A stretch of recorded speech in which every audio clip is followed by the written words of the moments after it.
The Unseen Path. Ethan Parker sat in his small apartment, staring at the job rejection email on his screen. His fingers trembled, not from surprise. He had received dozens like it, but from exhaustion. A few months ago, he had lost his dream job due to downsizing.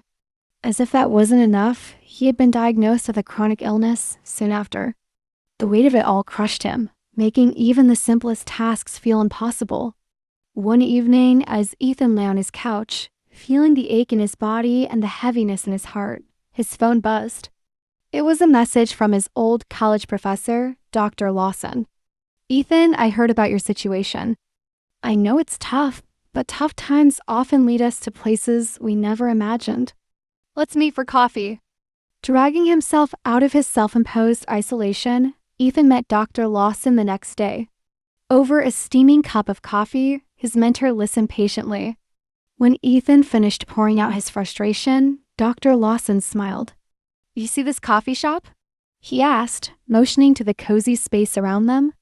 The owner, Maria, used to be an executive, but she lost everything. And instead of giving up, she did something remarkable.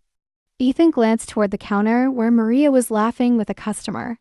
She looked radiant, completely at peace. She left everything behind and traveled to a remote village in the Andes, Dr. Lawson continued. She had no plan, no job, just a desperate need to find meaning again.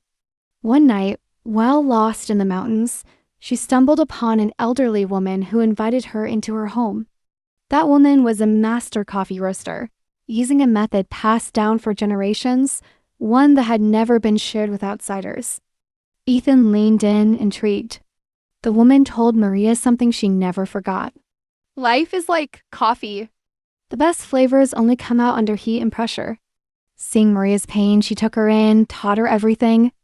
Maria spent a year there, learning not just about coffee, but about resilience, patience, and rediscovering joy in unexpected places. Ethan looked down at his cup, the aroma suddenly carrying new meaning. Maria came back and built this cafe, not just to sell coffee, but to share that lesson with others, Dr. Lawson said. Every bean here is roasted using the same ancient method she learned in the mountains. Every cup is a reminder that hardship isn't the end, it's what brings out our richest, deepest selves. Ethan sat back, the weight in his chest feeling just a little lighter. That night, for the first time in months, he sat down and wrote. Not for a job, not for survival, but for himself. He started small, journaling his struggles. Then he began sharing his experiences online, and something incredible happened. People connected with his words. They thanked him for giving voice to their pain, for reminding them they weren't alone. Months passed. His health remained unpredictable, but his heart felt lighter. One day, he received an email from a publishing house. A book deal. His story had found a home. Ethan realized that losing his job and facing his illness weren't the end. They were the beginning of a new, unseen path. A path towards something even greater. Even in the hardest moments, your story isn't over. It's just waiting for the next chapter.